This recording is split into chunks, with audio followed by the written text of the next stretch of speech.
So we are going to learn from the Beyond Books Education Part 5 Standard 10 Social Science and I am your friend and teacher Ashish Bachwani. हम यहाँ पे पढ़ रहे हैं standard 10 में chapter number 10 social science में Indian agriculture के बारे में. तो ऑलमोस्ट हमने सारी चीज़ें देख ली. ऑयल सीड्स के बारे में हमने पढ़ लिया, बेवरेजेस के बारे में पढ़ लिया, कॉटन और वीट मेन टॉपिक्स मैंने सारे कवर कर लिए, कुछ बाकी नहीं रखा. कुछ टॉपिक्स बाकी भी हैं जो हम टेक्स्ट बुक से पढ़ने वाले हैं. अब जो क्वेश्चन है थोड़े ईजी है और ट्रिकी भी है, बट कभी कभी एग्जाम में आ भी सकते हैं. Describe the contribution of agriculture in economic of India. कि हमारी कंट्री में जो एग्रीकल्चर ग्रो होता है उससे हमारी कंट्री की जो इकोनॉमी है उससे क्या इफेक्ट होती है. अब सबसे पहला सवाल, सर इकोनॉमी होती क्या है? हमने तो कभी नहीं पढ़ा इकोनॉमी क्या होती है. तो इकोनॉमी मतलब किसी कंट्री की इनकम और एक्सपेंस का रेशियो. या फिर मैं आपको ये कह सकता हूँ कि किसी भी कंट्री का ग्रो कितना हो रहा है, डेवलपमेंट कितना हो रहा है, किस कंट्री में पॉवर्टी कम है, अनएम्प्लॉयमेंट कम है, उससे हम कहेंगे इकोनॉमी. अभी देखो लॉकडाउन के बाद बहुत सारे लोगों के बिजनेस बंद हो गए या फिर बहुत सारे लोगों को लॉस हुआ. इसका मतलब कि हमारी कंट्री अभी डाउन चल रही है. हमारी कंट्री की जीडीपी, ग्रोस डोमेस्टिक प्रोडक्ट, ये आपके लिए नई चीज़ है. अगर नहीं समझ में आती है तो डोंट वरी. हम सिंपल सी भाषा में मैं आपको ये कह रहा हूँ कि अभी मार्केट में मंदी चल रही है. ओके, मार्केट में तेज़ी नहीं है, मार्केट में बिजनेस सबके डाउन चल रहे हैं.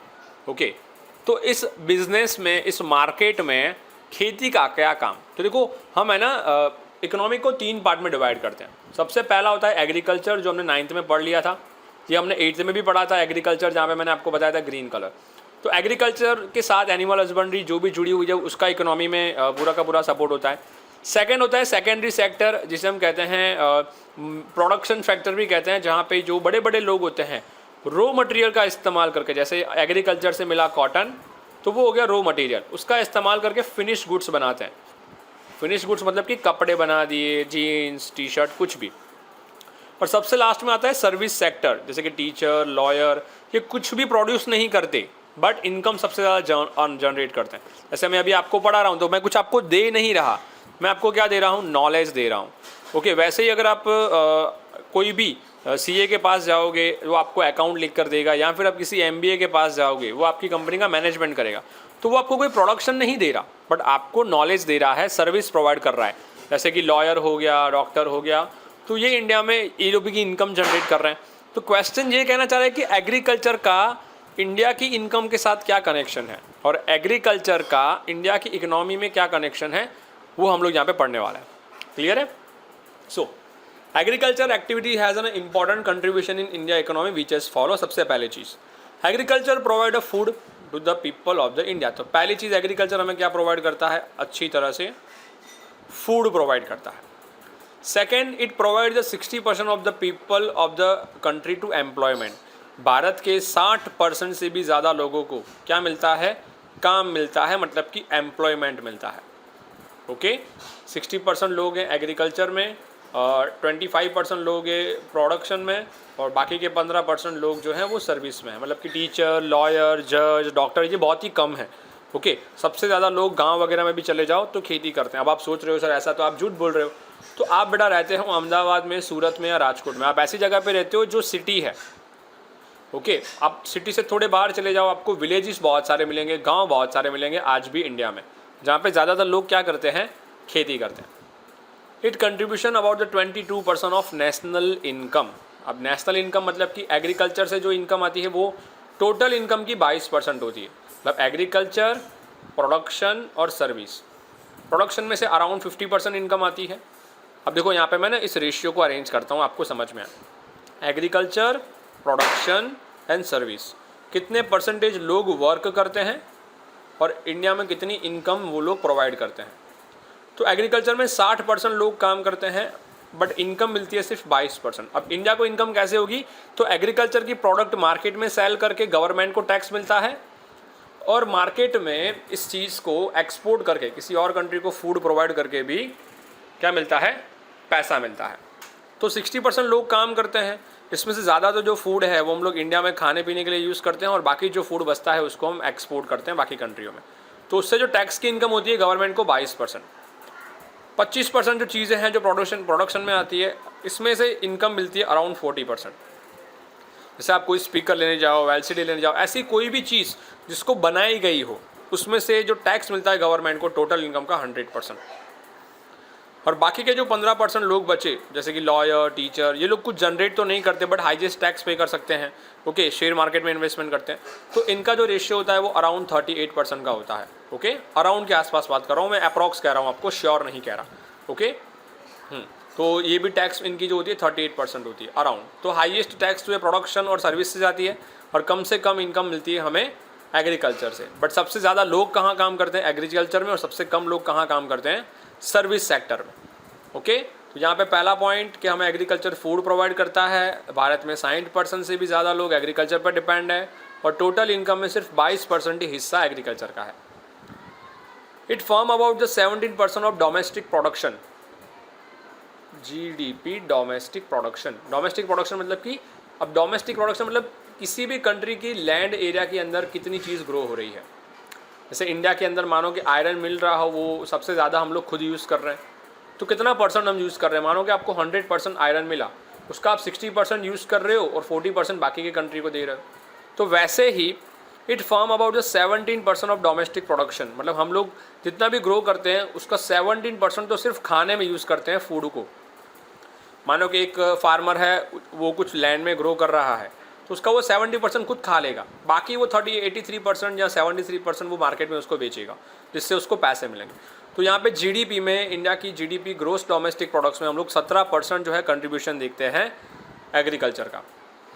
It provide the agriculture product. अब हमें एग्रीकल्चर से क्या क्या मिलता है वो तो हमने पढ़ लिए, flowers, foods, T, coffee, cotton, jute, condiments, बहुत सारी चीज़ें मिलती है। सिमिलरली इन चीज़ों को हम क्या करते हैं? एक्सपोर्ट भी करते हैं, ताकि हमें फॉरेन एक्सचेंज, मतलब कि बाकी कंट्रियों का पैसा मिले। फॉरेन एक्सचेंज मतलब कि यूरो हो गया, डॉलर हो गया, दिनार हो गया। जैसे मानो कि अगर आप दुबई की किसी भी स्टेट, कोई भी जगह पे आप किसी को अगर वीट प्रोवाइड कर रहे हो, तो वो आपको इंडिया के पैसे नहीं देगा, बट आपको दिनार प्रोवाइड करेगा, या फिर उसकी अपनी करेंसी आपको प्रोवाइड करेगा। सिमिलरली हम किसी कंट्री से अगर कुछ लेते हैं तो हम लोग रुपीज़ में पैसे देंगे उसको। तो इससे क्या होता है? हमारी कंट्री में फॉरेन एक्सचेंज बढ़ जाता है किसी और कंट्री को एक्सपोर्ट करने से, okay. Similarly it provide the raw material to agro industry. बाकी जो एग्रो बेस्ड इंडस्ट्री है, जैसे क्लोथ की इंडस्ट्री हो गई, ओके, शुगर कैन इंडस्ट्री हो गई, जूट टेक्सटाइल इंडस्ट्री हो गई, तो उसको रॉ मटेरियल मिलता है किससे? एग्रीकल्चर से। क्योंकि एग्रीकल्चर है तो कॉटन है, तो जूट है, तो हमें अच्छे अच्छे शुगर कैन मिलते हैं। हमें अगर अच्छा कागज़, अच्छा पेड़ मिलेगा तो कागज़ मिलेगा। हमें अलग अलग तरह के सीड्स, जैसे कि अगर हम बात करें तो सीसम है, तल है, ये सारे के ऑयल सीड्स हैं, तो ये सीड से हमें ऑयल मिलता है। तो कहीं ना कहीं ये जो प्रोडक्शन का काम है, आपके घर पे कपास या तेल आता होगा, सिंग तेल आता होगा, तो सिंग तेल क्या है? सिंग एक तरह का सीड है, ओके, और उससे हम लोग क्या बनाते हैं? ऑयल। मूंगफली जिसे हम कहते हैं, मूंगफली से हम लोग ऑयल बनाते हैं। तो ये सारी की सारी जो प्रोडक्शन कंपनियां हैं जो सेकेंड स्टेज पर थी एग्रीकल्चर के बाद में, वो लोग डिपेंडेंट है इस पे। इसे हम कहते हैं एग्रो इंडस्ट्री, जो प्रोसेस करती है, फूड बनाती है सीड में से, ओके। पॉइंट्स को रिपीट करते हैं। और सबसे last point, enough additional income can be earn.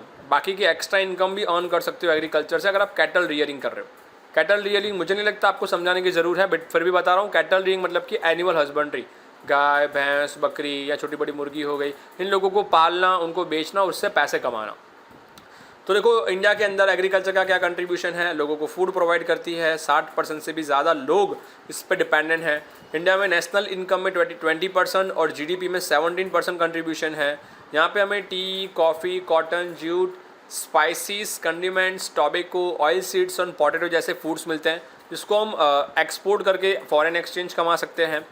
Agro based industry dependent है एग्रीकल्चर पे, जैसे कॉटन इंडस्ट्री हो गई, जूट इंडस्ट्री हो गई, शुगर, पेपर एंड ऑयल इंडस्ट्रियाँ हो गई। सिमिलरली हम लोग हमारी जो फार्मर है वो एक्स्ट्रा इनकम भी अर्न कर सकता है कैटल रियरिंग से। 3 मार्क का मोस्ट टाइम भी क्वेश्चन है, इसको याद रख लेना। बहुत ही इंपॉर्टेंट टॉपिक है। हालांकि ये जो मैंने पॉइंट्स कवर किए हैं टेक्स्ट बुक से थोड़े अलग हैं, ओके, बट मैंने ट्राई किया है कि मैक्सिमम आपको मैं सही तरह से सीक्वेंस वाइज प्रोवाइड करूँ सारी चीज़ें। And again India rank second, जैसे अब तक रहा है, किसके बाद? चाइना के बाद। तो India rank second in the world to agriculture production. दुनिया में सबसे सस्ता अगर फूड आपको कहीं पे मिलता हो तो वह है अपना भारत महान। बहुत सस्ता फूड मिलता है आपको बाकी कंट्री के कंपेयर में। नेक्स्ट यहाँ पे अब मैं आपको 2 चीज़ें सिखाने वाला हूँ। एक सिखाने वाला हूँ टेक्निकल रिफॉर्म, और दूसरा मैं सिखाने वाला हूँ इंस्टीट्यूशनल रिफॉर्म। अब ये 2 क्वेश्चन में ना बच्चे बहुत ही कंफ्यूज हो जाते हैं। अगर देखो ये मैं बता रहा हूँ, इसके बाद भी अगर आप गलती कर रहे हो ना क्वेश्चन लिखने में, मतलब समझो आप गधे हो, ओके। अब देखो मैं दोनों चीज़ समझा रहा हूँ। टेक्निकल रिफॉर्म्स मतलब कि टेक्निकल कंपनियाँ जो आपको क्या प्रोवाइड करेगी, प्रैक्टिकल नॉलेज। इंस्टीट्यूशनल रिफॉर्म मतलब कि जो आपको प्रोवाइड करेगी थियरिकल नॉलेज, जिसे हम कहते हैं कॉलेज वगैरह। कॉलेज एक इंस्टीट्यूट है, स्कूल एक इंस्टीट्यूट है जहाँ पे आपको थियरी पढ़ाई जाती है। टेक्निकल रिफॉर्म्स मतलब कि टेक्निकल इंस्टीट्यूशन जो आपको प्रैक्टिकल चीज़ें प्रोवाइड करती है कि सीड कैसे खरीदे जाते हैं, ट्रैक्टर का इस्तेमाल कैसा होता है, ज़मीन को किस तरह से हम लोग टेस्ट कर सकते हैं लेबोरेटरी में, ये सारी चीज़ें जो होती है वो टेक्निकल रिफॉर्म में आती है।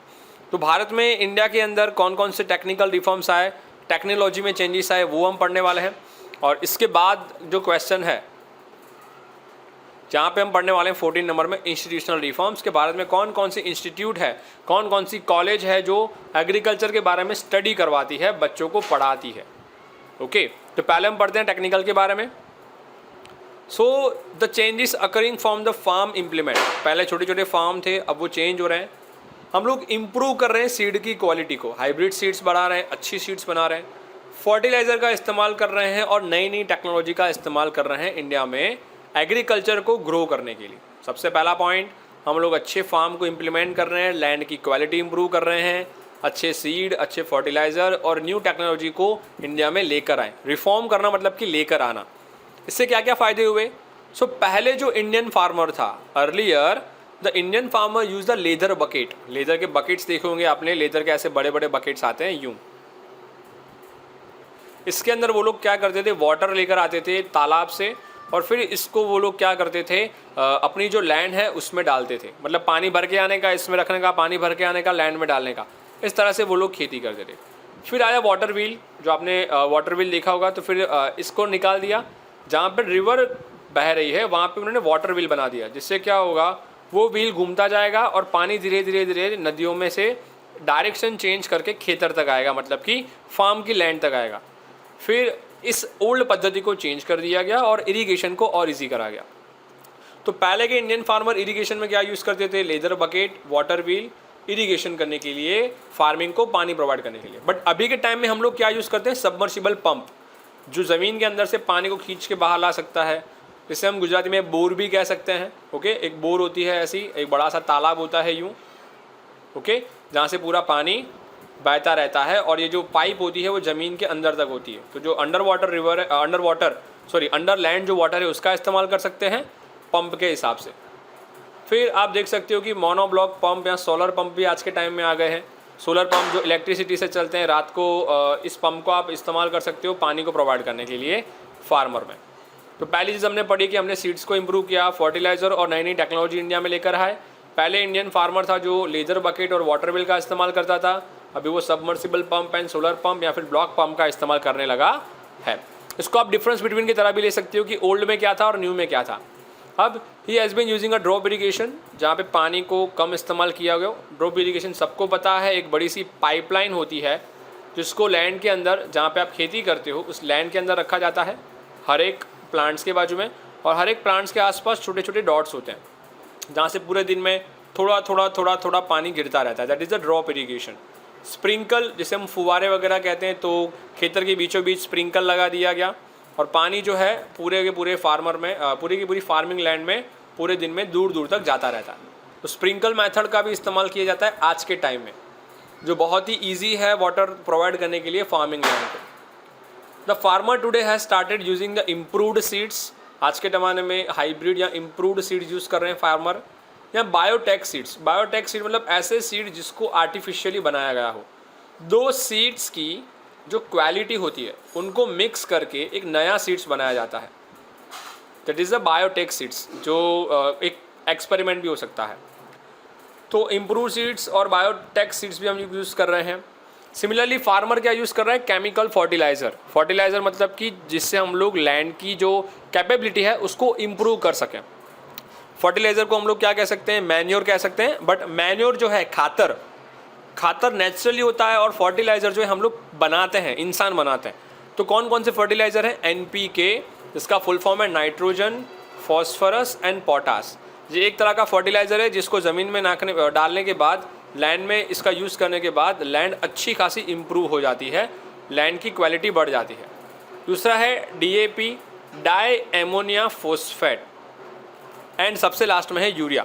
डाई एमोनिया फॉस्फेट का काम है लैंड के अंदर रहे हुए जितने भी कीटाणु हैं उनको मारने का, और एक दवाई की तरह भी काम करता है डीएपी। और सबसे लास्ट में है urea.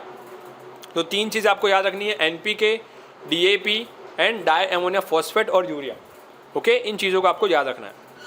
Bio fertiliser are also used. Bio fertilisers मतलब कि ऐसे फर्टिलाइजर ओके जो नेचुरली बनाए गए, बायोटेक सीड्स या फिर bio fertiliser.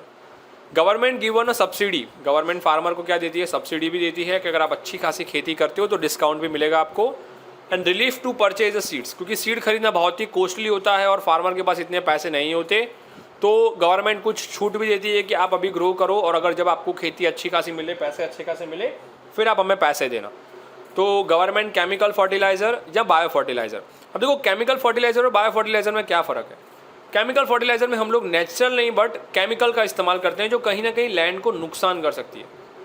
But bio fertiliser जो है नेचुरल होता है, जिसमें हम लोग गाय, भैंस या फिर हम बात करें जितने भी एनिमल्स हैं उनकी डेथ या फिर उनके बॉडी पार्ट्स, मैन्योर, पेड़ पौधे जो नेचुरली बनाते हैं हम लोग। तो बायो फर्टिलाइज़र कैसा होता है? नेचुरल होता है। और केमिकल फर्टिलाइज़र वो कैसा होता है? मैन मेड होता है। तो जिस मैन मेड के जो फर्टिलाइज़र होते हैं उससे लैंड को इफ़ेक्ट हो सकती है, बट नेचुरल फर्टिलाइज़र के लैंड को कोई इफ़ेक्ट नहीं होती, जो हमेशा आपको फ्रेश फूड प्रोवाइड करता है। ओके, एंड सबसे लास्ट में फार्मर यूज़ इंसेक्टिसाइड्स। देखो ये सारी की सारी टेक्नोलॉजी के बारे में बात कर रहा हूँ मैं यहाँ पे। फार्मर को इंसेक्टिसाइड्स मतलब दवाइयाँ दी जाती है इंसेक्ट्स को मारने के लिए, या पेस्टिसाइड्स, ये भी एक तरह की दवा है जो छांटी जाती है। With the bio control to save their crop from the insects and crop disease. तो ऐसा नहीं है कि सिर्फ इंसानों को डिजीज़ होते हैं, ये चैप्टर 9 स्टैंडर्ड 9 में भी हमने पढ़ ली थी। प्लांट को जो डिजीज़ होते हैं, तो प्लांट को डिजीज़ से बचाने के लिए और इंसेक्ट से बचाने के लिए इंसेक्टिसाइड और पेस्टिसाइड्स भी दिए जाते हैं। The government provide them with the information, guidance and financial help. Government क्या करती है? उनको इन्फॉर्मेशन भी प्रोवाइड करेगी, गाइडेंस भी देगी और हेल्प भी करेगी पैसे देने में। जैसे उनको लोन सस्ती मिलती है, कौन से सीज़न में आप कौन सा क्रॉप ग्रो करना चाहोगे वो भी आपको गवर्नमेंट आप सिखाती है सामने से, अगर आप फार्मर हो तो। ओके, क्वेश्चन अभी बाकी है, कंप्लीट नहीं हुआ, बट इसका हम एक बार रिवीजन करते हैं कि टेक्नोलॉजी में इम्प्लीमेंट हुआ है, सीड्स हम अच्छे यूज़ कर रहे हैं, फर्टिलाइजर यूज़ कर रहे हैं और इंडिया में टेक्निकल चेंजेस लाने की कोशिश कर रहे हैं। पुराना वाला फार्मर था वो लेदर बकेट या वाटर व्हील यूज़ करता था। नया वाला फार्मर सबमर्सिबल पंप और सोलर पंप यूज़ करता है। इरिगेशन फैसिलिटी के लिए हम लोग ड्रॉप इरिगेशन और स्प्रिंकल इरिगेशन मेथड का इस्तेमाल करते हैं ताकि कम पानी में सबसे ज़्यादा यूज़ कर सकें, पानी का वेस्ट ना हो। ओके, सीड्स को हमने इम्प्रूव किया, बायोटेक सीड्स का इस्तेमाल करते हैं। केमिकल फर्टिलाइज़र जो मैंने आपको बताया, जिसमें हम लोग एनपीके, डीएपी और यूरिया का इस्तेमाल करते हैं, जो थोड़े बहुत कहीं ना कहीं साइड इफेक्ट प्रोवाइड करते हैं, फूड को ख़राब भी कर सकते हैं। और तो दूसरी तरफ गवर्नमेंट आपको बायो फर्टिलाइज़र भी देती है जो कॉस्टली होते हैं केमिकल के कंपेयर में, क्योंकि ये नेचुरली बने होते हैं तो इससे फूड को कोई नुकसान नहीं होता। और सिमिलरली अगर ये फूड्स का इस तरह के अगर फर्टिलाइज़र खरीदना चाहते हैं तो गवर्नमेंट उनको सब्सिडी और सीड्स खरीदने पर कुछ डिस्काउंट भी दे सकती है। अगर इंसेक्ट से बचना है तो इंसेक्टिसाइड्स, और कुछ बीमारियों से बचना है तो पेस्टिसाइड्स भी प्रोवाइड करती है गवर्नमेंट, जो बायो कंट्रोल के नाम से जाने जाते हैं। और गवर्नमेंट इन्फॉर्मेशन प्रोवाइड करती है फार्मर को, गाइडेंस देती है और फाइनेंशियल हेल्प भी करती है ताकि वो अच्छी खासी खेती करे। क्वेश्चन अभी कंप्लीट नहीं हुआ, क्वेश्चन अभी बाकी है। Farmer are given the scientific information through the Kisan SMS। अब ये किसान SMS है जो फार्मर के लिए है। तो फार्मर को गवर्नमेंट SMS प्रोवाइड करती है कि कब बाढ़ आने वाली है, अब कौन सा क्रॉप आप ग्रो कर सकते हो किस एरिया में। तो गवर्नमेंट साइंटिफिकली हेल्प प्रोवाइड करती है कि आप अपने लैंड की जो मिट्टी है उसको टेस्ट कराओ लेबोरेटरी में, ताकि आपकी लैंड की कैपेसिटी कितनी है, आप क्या ग्रो कर सकते हो, उसको कितना पानी चाहिए, कौन से मौसम में आप ग्रो कर सकते हो, सारी इन्फॉर्मेशन आपको साइंटिफिकली प्रोवाइड करेगी गवर्नमेंट। सिमिलरली गवर्नमेंट ने एक टोल फ्री नंबर बताया है, आप इसको कॉल करके भी बात कर सकते हो, मैंने 1-2 बार की हुई है। ओके, जिसे हम कहते हैं किसान कॉल सेंटर। कि अगर आप फार्मिंग कर रहे हो, आपको लगता है कि आपका लैंड ख़राब है या फिर आप कौन सा क्रॉप ग्रो करना चाहते हो, आप कन्फ्यूज़ हो, तो इस किसान कॉल सेंटर के नंबर पे आप कॉल कर से बात करके उनसे इन्फॉर्मेशन कलेक्ट कर सकते हो।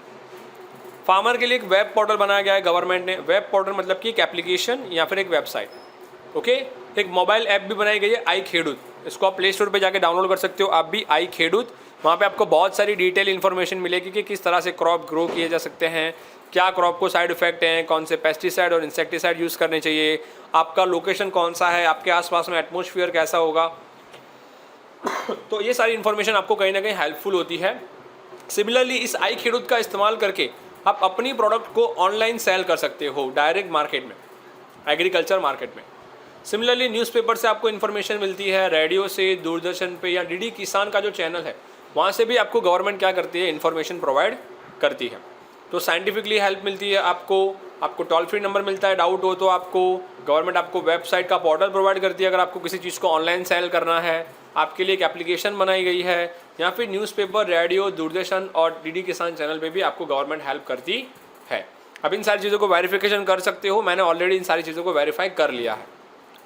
फार्मर्स को अगर मानो कि कोई एक फार्मर है, वो एजुकेटेड है, जिसने अच्छी खासी स्टडी की हुई है, बट उसको फार्मिंग करना नहीं आता कि लैंड में फार्मिंग कैसे करना है, तो फार्मर्स के लिए ट्रेनिंग सेंटर भी ओपन किए गए हैं डिस्ट्रिक्ट लेवल पे। आपको भी अगर फार्मर बनना है, आपको भी अगर ट्रेनिंग लेनी है, तो आप ट्रेनिंग ले सकते हो डिस्ट्रिक्ट लेवल पे फार्मिंग ट्रेनिंग सेंटर में जाकर।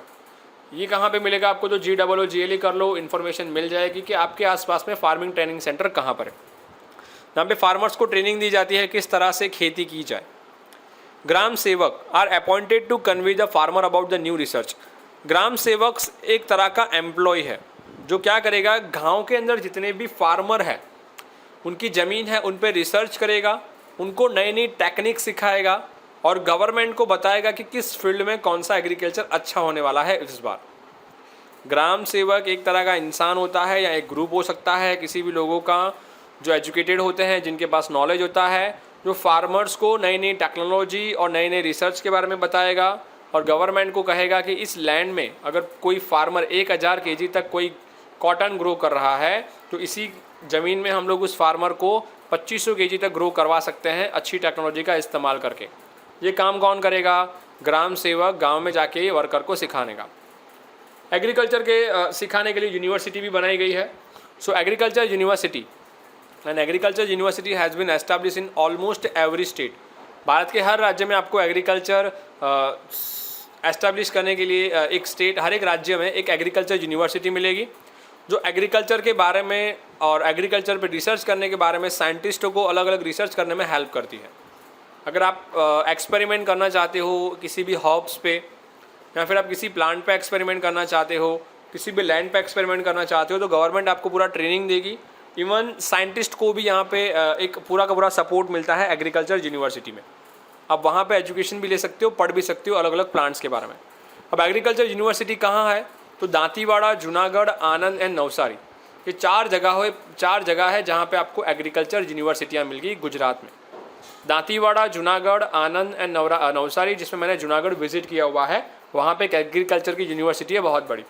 Okay, Indian council of agriculture research, ये एग्जाम में आपको लिखना है। अगर ये पॉइंट नहीं लिख रहे तो आपके मार्क्स कट हो जाएंगे कि जो मैं टेक्निकल चीज़ें आपको बता रहा हूँ बार बार, ये सारी चीज़ें करता कौन है। जैसे कि ग्राम सेवक प्रोवाइड करना, ट्रेनिंग प्रोवाइड करना, कॉल सेंटर को हैंडल करना, एप्लीकेशन चलाना, या फिर ये न्यूज़पेपर में देना, रेडियो और डीडी नेशनल पे आपको समझाना, यूनिवर्सिटी में साइंटिस्टों को हेल्प करना, रिसर्च करना, इन यूनिवर्सिटी को चलाना, ये सब काम करता कौन है। तो ये सब काम कौन करेगा, तो ICAR, Indian council for agriculture research, और दूसरी है DARE, department of agriculture research and education. ये 2 इंस्टीट्यूशन है, ये दोनों संस्था है। ओके, ये दोनों संस्था क्या करेगी, ये सारी चीज़ों को हैंडल करेगी और लोगों को प्रैक्टिकली एक नॉलेज प्रोवाइड करने की कोशिश करेगी। And government offer different subsidy, government अलग अलग सब्सिडी भी देती है। अगर आप पढ़ना चाहते हो तो आपको फीस में डिस्काउंट भी दे सकती है। आप खेती करना चाहते हो तो आपको कम से कम इंटरेस्ट पे लोन प्रोवाइड करने की कोशिश करेगी हर एक फार्मर को। ओके, आई होप सो कि यहाँ पे आपको ये सारी चीज़ें समझ में आ गई होगी। 1 मिनट का ब्रेक लो, इन सारी चीज़ों को टेक्स्ट बुक से पढ़ो और कुछ डाउट हो तो मुझे बताओ जल्दी से फटाफट। आप एक काम कर सकते हो, लेक्चर खत्म होने के बाद इसको पढ़ लेना, हम आगे कंप्लीट करते हैं क्योंकि we have on less time. अब हम यहाँ पे पढ़ रहे हैं इंस्टीट्यूशनल रिफॉर्म्स के बारे में कि कौन कौन से इंस्टीट्यूट है जो थियरिकल नॉलेज दे रही है। अब तक जो मैंने आपको पढ़ाया टेक्निकल रिफॉर्म, जहाँ पे हमने DARE के बारे में पढ़ा और ICAR के बारे में पढ़ा जो प्रैक्टिकल नॉलेज देती है। अब मैं आपको पढ़ा रहा हूँ इंस्टीट्यूशनल इन्फॉर्मेशन जो आपको थियरिकल नॉलेज देती है। Okay, so in India state and the central government made an important institutional level. यहाँ पे अलग अलग तरह की संस्थाएं बनाई गई है, सेंट्रल गवर्नमेंट ने भी और स्टेट गवर्नमेंट ने भी, ताकि लोग पढ़ें और लोग एजुकेटेड हों और लोगों को बहुत सारा हेल्प भी हो कहीं ना कहीं इन चीज़ों से। यहाँ पे अगर हम बात करें by abolishing the land system, आप सबको पता होगा पहले के ज़माने में लैंड लॉर्ड सिस्टम थी कि ज़मीन किसी और की, खेती कोई और कर रहा है और जिसकी ज़मीन होती थी वो 70% हिस्सा ले लेता था और 30% हिस्सा मिल जाता था सिर्फ फार्मर को। तो ये जो नियम है इसको हटा दिया गया। Government has stop the exploitation of the farmer. क्यों? यहाँ पे पूरे साल फार्मर मेहनत करते हैं और मिलता उनको कुछ भी नहीं है, ऊपर से उनको लॉस भुगतना पड़ता है। तो फार्मर का लिए ये सिस्टम हटा दिया गया कि जो ज़मीन पे खेती करेगा, जो भी फार्मर खेती करेगा, अब से वो ज़मीन उसकी। मगर मानो कि आपके पास लैंड है तो आप क्या कर सकते हो, आपको ही खेती करनी पड़ेगी। अगर आप खेती नहीं कर सकते तो आप किसी फार्मर को रेंट पे दे दो या फिर किसी फार्मर को सैलरी पे रखो, बट परसेंटेज पे नहीं। आप उसको सैलरी दे सकते हो हर महीने 20,000 25,000 रुपये खेती करने की। ओके, आपकी लैंड है, आप पूरा प्रॉफिट ले जाओ, लॉस हो तो भी आपका। ओके, या फिर आप उस लैंड को किसी फार्मर को सेल कर दो। तो ये जो है नियम हटा दिया गया कि लैंडलॉर्ड सिस्टम जो था वो हटा दिया गया। The land tiller have been given a right to become the owner. Land tiller मतलब कि जो ज़मीन पे खेती कर रहा है उस फार्मर को राइट दे दिया गया कि वो उसका मालिक बन सकता है। Under the land to tiller, ये एक नियम है, land under the land to tiller. Gujarati माने कहवाय खेड़े तेनी जमीन। ओके, जो खेती कर रहा है वो उसकी ज़मीन है। और लैंड टेनेंसी एक्ट अप्लाई किया गया, एक नियम बनाया गया, भारत सरकार ने ये नियम बनाया कि अगर जिस लैंड पे जो फार्मर खेती कर रहा है उस ज़मीन की ऑनरशिप भी उस फार्मर की ही होगी। ओके, दूसरी किसी और की नहीं होगी। और ये एक्ट बनाया गया लैंड टेनेंसी एक्ट। ओके, ये इंस्टीट्यूशनल रिफॉर्म है। Disparity among the land owner is removed. जो पहले झगड़े होते थे ज़मींदारों के बीच में, आपने बहुत सारी मूवीज़ में देखा होगा कि ज़मींदार खेती करवाता था फिर भी जो फार्मर से पुअर रह जाते थे।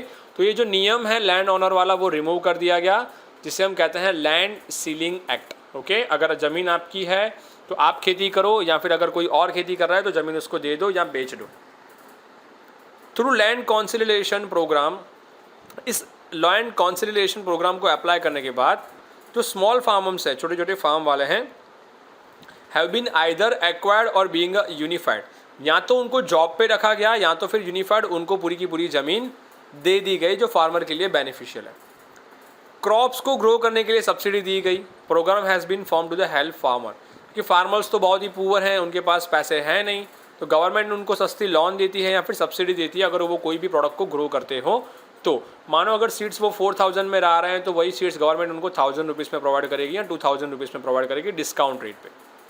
उनको फाइनेंशियली हेल्प प्रोवाइड करेगी थ्रू द किसान क्रेडिट कार्ड। ओके, जैसे नॉर्मली अगर हम लोग क्रेडिट कार्ड यूज़ करते हैं तो उसमें हाई चार्जेस रहते हैं 15% 10%, बट अगर कोई किसान क्रेडिट कार्ड यूज़ करता है तो उस पर उसको कोई चार्जेस देने नहीं होते।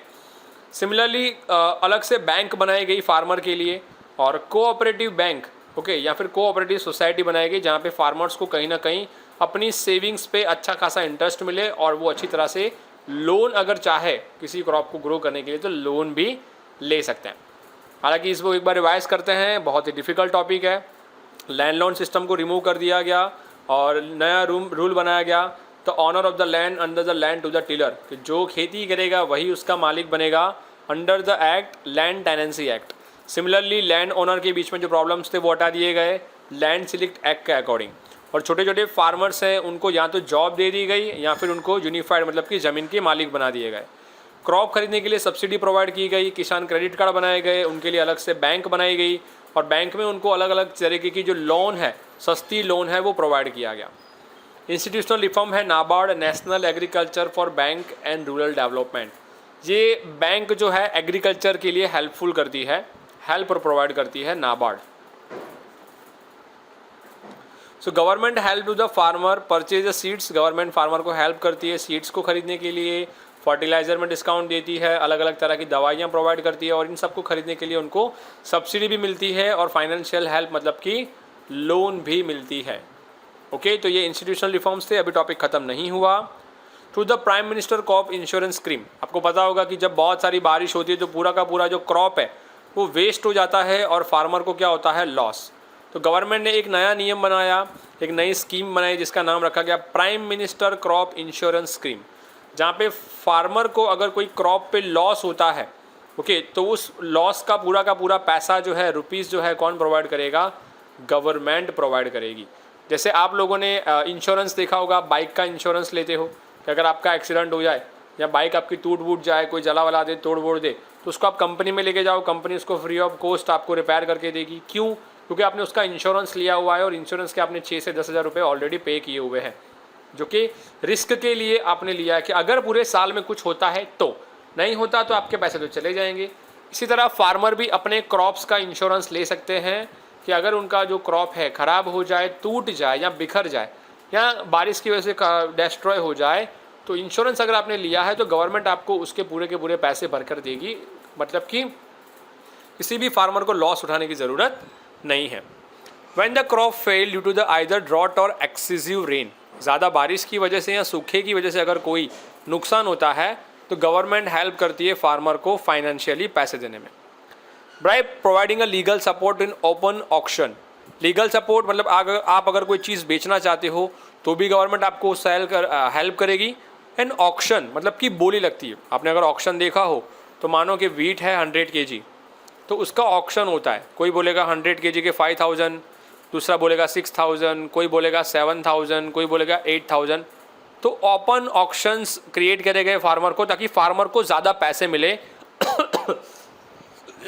और वो सबसे ज़्यादा अपनी प्रोडक्ट को सेल कर सके openly in the market.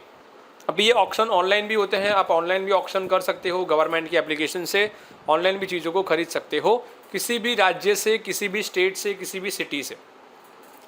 Comparative society and market association are establish so that, अब देखो जैसे आपको पता होगा टीचर्स का यूनियन होता है, अलग अलग ऑटो ड्राइवर्स, बस ड्राइवर का यूनियन होता है, वैसे ही फार्मर्स के लिए एक कोऑपरेटिव सोसाइटी बनाई गई और उनका एक एसोसिएशन बनाया गया, ताकि फार्मर्स के साथ कभी इनजस्टिस हो तो वो लोग अपनी डिमांड जनरेट कर सकें और अपने जो फार्म प्रोडक्ट्स है उसकी प्राइस वो खुद डिसाइड कर सकें, ताकि उनको मिनिमम पैसा मिले।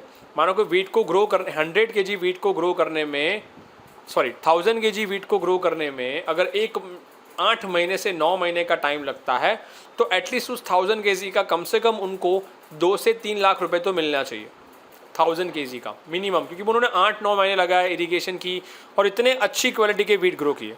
हालांकि मैं बहुत ही कम क्वालिटी बताता हूँ, ये मिनिमम 10 से 12 हज़ार किलो होता है, तब जाके उसके 2-3 लाख रुपए आपको मिलते हैं। तो मिनिमम पैसा तो मिलना ही चाहिए फार्मर को। मिनिमम पैसा नहीं मिलेगा तो वो लॉस करेगा, और लॉस होगा तो वो दोबारा खेती नहीं करेगा। प्रॉफिट ना हो बट मिनिमम पैसा तो मिलने चाहिए, इसीलिए कोऑपरेटिव सोसाइटी और एसोसिएशन बनाए जाते हैं फार्मर्स के लिए। उनको फैसिलिटी दी जाती है वेयर हाउस की, जहाँ पे वो अपने फूड को स्टोर कर सकते हैं। ट्रांसपोर्टेशन फैसिलिटी प्रोवाइड की जाती है, वो डायरेक्टली गवर्नमेंट के पोर्टल के साथ बात कर सकते हैं और अलग अलग संस्थाओं में जाके अपनी डिस्कशन कर सकते हैं कि हम किस तरह से हमारा प्रोडक्शन इंक्रीज़ करें और ज़्यादा पैसे कमाएं। अब इसके लिए कौन कौन सी इंस्टीट्यूशन हैं, जैसे हमने आगे डेयर के बारे में पढ़ा, ICAR के बारे में पढ़ा, वैसे institution like national agriculture cooperative marketing federation of India NAFED। दूसरा है Gujarat cooperative oilseed grower federation Grofed. फिर है नेशनल डेयरी डेवलपमेंट, जो दूध के बारे में मेंटेनेंस रखता है, तो national dairy development of board NDDB। Gujarat state cooperative marketing society limited Gujcomasol. ये सारी की सारी जो नाम है ये इंस्टीट्यूशन है, ये लोग आपको मार्केटिंग प्रोवाइड करते हैं, आपकी फूड्स को अच्छे दाम में खरीदते हैं, लोगों को बेचते हैं, आपकी क्वालिटी कंट्रोल करते हैं, या फिर एनिमल हस्बेंड्री से जो दूध वगैरह आता है उसको भी मार्केट में सेल करते हैं। ये क्या करते हैं, परचेस करते हैं फार्म प्रोडक्ट्स फार्मर्स से मिनिमम प्राइस पे और मार्केट में इसको बेचते हैं अच्छे से अच्छे दामों में, ताकि ताकि फार्मर को भी लॉस ना हो और ख़रीदने वाले को चीज़ें महंगी ना लगे। और यहाँ पे सबसे लास्ट क्वेश्चन है टेक्स्ट बुक का, right a note on the global market and Indian agriculture, कि ग्लोबल मार्केट और इंडियन एग्रीकल्चर का क्या लेना देना है, या फिर ग्लोबलाइजेशन से इंडिया का क्या फ़ायदा हुआ है। Okay, the globalisation is affect the agriculture of India as follow. अब ग्लोबलाइजेशन से क्या फ़ायदा हुआ, व्हाट इज़ द ग्लोबलाइजेशन, जो चैप्टर 15 का टॉपिक है ग्लोबलाइजेशन। ग्लोबलाइजेशन का मतलब कि एक कंट्री को दूसरी कंट्री से कनेक्ट करना। क्या करना, कनेक्ट करना। मानो कि ये है इंडिया और ये है USA, तो आप अपनी चीज़ें डायरेक्ट USA में बेच सकते हो, एक्सपोर्ट कर सकते हो कम से कम टैक्स देकर। तो हमारे ही कंट्री का जो इंडिया का जो प्रोडक्ट है, जो फूड है, वो हम किस तरह से बेच सकते हैं अदर कंट्री में, और इससे इंडिया को क्या फ़ायदा होता है, कितना टैक्स मिलता है, वो हमें यहाँ पे पूछा गया है। The globalization has affect the agriculture of India as follow.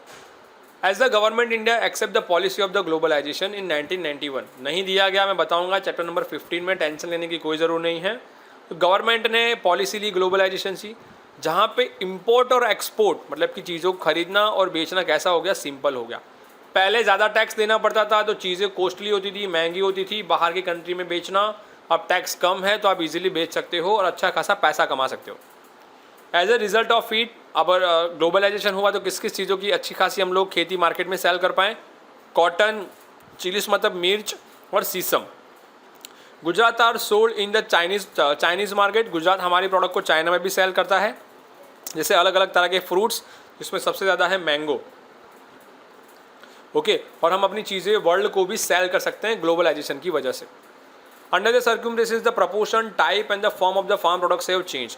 देखो आपको हर एक अलग अलग जगहों पे अलग अलग तरह का फूड मिलेगा, अलग अलग टाइप का फूड मिलेगा। जैसे अगर आपको बात करें एप्पल, तो जम्मू कश्मीर से आपको सबसे सस्ते एप्पल मिलते हैं, तो पंजाब से सबसे सस्ता वीट मिलता है, तो गुजरात और तमिलनाडु या साउथ इंडिया से आपको सबसे सस्ता राइस मिलता है। तो अलग अलग जगह से हम लोग अलग अलग चीज़ों को ग्रो कर सकते हैं, सेल कर सकते हैं और पूरी दुनिया में हम लोग कंपटीशन में अपनी चीज़ें इजीली बेच सकते हैं फॉरेन कंट्री को, जिससे हमें क्या मिलेगा, बहुत सारा मुनाफा।